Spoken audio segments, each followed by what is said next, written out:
যত বড় খুনি, যত বড় সাহসী, যত বড় নেতাই ফ্যাসিস্ট হয়ে ওঠার চেষ্টা করুন না কেন, আমরা ঐক্যবদ্ধভাবে তাদেরকে প্রতিহত করবো ইনশাআল্লাহ। পাঞ্জাবি পায়জামার টুপি দেখে টার্গেট কিলিং করা হয়েছে। আমার মাদ্রাসার অসংখ্য ভাই এই টার্গেট কিলিং এর শিকার হয়েছে।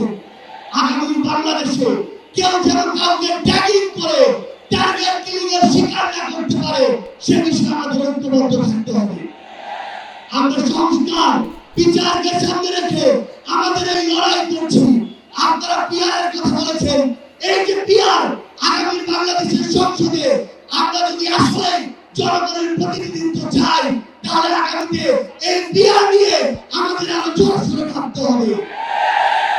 আমরা আপনাদেরকে স্পষ্ট করে আমাদের জাতীয় নাগরিক পার্টি এনসিপির পক্ষ থেকে অঙ্গীকার করি, বাংলাদেশের প্রশ্নে, জনগণের প্রশ্নে আপনারা যদি ঐক্যবদ্ধ থাকেন, আপনাদের সাথে কাঁধে কাঁধ মিলিয়ে 24-এর মতো এনসিপি আবার আগামী বাংলাদেশে লড়াই করবে। আমাদের এই বাংলাদেশে 24-এর অভ্যুত্থানের স্পিরিটের প্রশ্নে, ওই খুনিদের বিচারের প্রশ্নে, রাষ্ট্রের সংস্কারের প্রশ্নে আমরা ঐক্যবদ্ধভাবে এগিয়ে যাব। আমরা যতদিন ঐক্যবদ্ধ থাকবো, ততদিন এই বাংলাদেশে আর কোনো হাসিনা মাথা উঁচু করে দাঁড়াতে পারবে না। ইনশাআল্লাহ আপনাদের সাথে আমাদের আবারও দেখা হবে রাজপথের লড়াইয়ে অথবা বিজয়ে। ততদিন পর্যন্ত সত্যের সাথে থাকবেন, ন্যায়ের সাথে থাকবেন।